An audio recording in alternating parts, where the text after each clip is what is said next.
आपका स्वागत है भगवद गीता के हमारे अध्ययन में। आज के सत्र में हम अध्याय 3 श्लोक 6 की गहराइयों में उतरेंगे, जो कर्म और आत्म प्रवंचना के स्वभाव पर गहन शिक्षाएं प्रदान करता है। आइए इस श्लोक का पाठ करें। कर्मेंद्रियाणि संयम्य य आस्ते मनसा स्मरण इंद्रियार्थान विमूढ़ात्मा मिथ्याचार स उच्यते।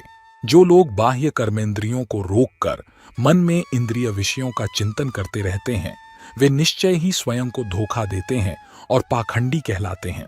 तपस्वी जीवन के लालच में आकर लोग अक्सर अपने काम का त्याग कर देते हैं, लेकिन बाद में उन्हें पता चलता है कि उनके त्याग के साथ साथ उनके मन और बुद्धि का भी उतना ही त्याग नहीं हुआ है। इससे पाखंड की स्थिति पैदा होती है, जहां व्यक्ति बाहरी तौर पर धार्मिकता का दिखावा करता है, जबकि अंदर से वह नीच भावनाओं और नीच उद्देश्यों का जीवन जीता है। इसलिए झूठे तपस्वी का जीवन जीने की अपेक्षा कर्मयोगी बनकर दुनिया के संघर्षों का सामना करना बेहतर है। समय से पहले संन्यास लेकर जीवन की समस्याओं से भागना आत्मा के विकास की यात्रा में आगे बढ़ने का तरीका नहीं है। संत कबीर ने व्यंग्यात्मक ढंग से कहा, मन न रंगाए हो, रंगाए योगी कपड़ा।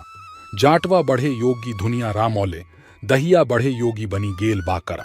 हे तपस्वी योगी, आपने गेरुआ वस्त्र धारण किया है, लेकिन आपने अपने मन को त्याग के रंग से रंगना भूल गए हैं।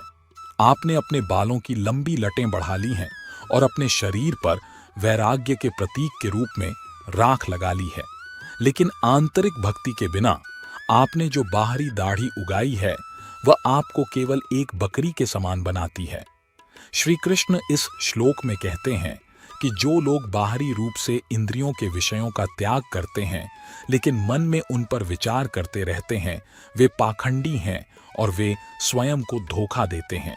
इस बात को स्पष्ट करने के लिए पुराणों में दो भाइयों तवृत और सुवृत की कहानी बताई गई है। दोनों भाई अपने घर से मंदिर में श्रीमद्भागवतम प्रवचन सुनने के लिए पैदल जा रहे थे। रास्ते में भारी बारिश होने लगी, इसलिए वे शरण लेने के लिए निकटतम इमारत में भाग गए। उन्हें निराशा तब हुई जब उन्होंने खुद को एक वेश्यालय में पाया, जहां बदनाम महिलाएं अपने मेहमानों का मनोरंजन करने के लिए नृत्य कर रही थीं। बड़ा भाई तवृत घबरा गया और बारिश में बाहर निकल गया ताकि मंदिर की ओर बढ़ सके। छोटे भाई सुवृत ने बारिश में भीगने से बचने के लिए वहां कुछ देर बैठने में कोई बुराई नहीं समझी। तवृत मंदिर में पहुंचकर प्रवचन के लिए बैठ गया, लेकिन मन ही मन उसे पश्चाताप होने लगा। ओह, ये कितना उबाऊ है, मुझसे भयंकर भूल हो गई।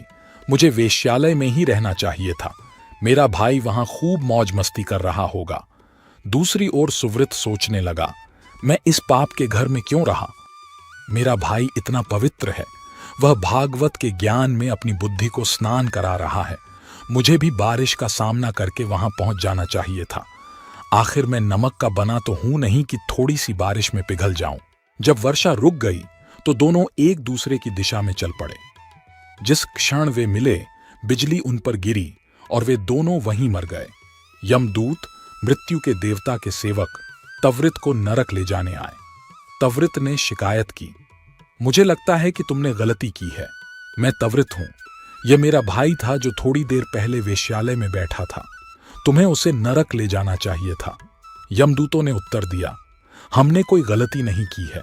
वह वर्षा से बचने के लिए वहां बैठा था, लेकिन उसके मन में भागवतम प्रवचन में जाने की लालसा थी।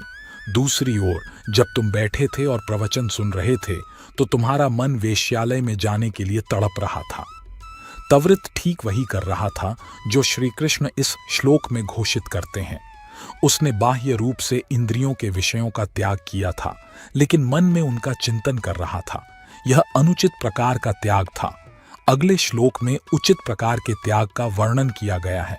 आज के सत्र में हमने भगवद गीता के अध्याय 3 श्लोक 6 की गहनता को समझने का प्रयास किया।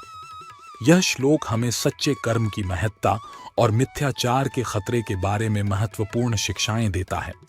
हमें आशा है कि इस श्लोक की व्याख्या ने आपको आत्मनिरीक्षण और सच्चे कर्म की दिशा में प्रेरित किया होगा।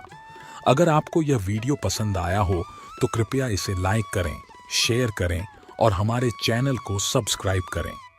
अगले सत्र में हम भगवद गीता के अन्य श्लोकों की ओर गहराइयों में उतरेंगे। तब तक के लिए जय श्री कृष्णा।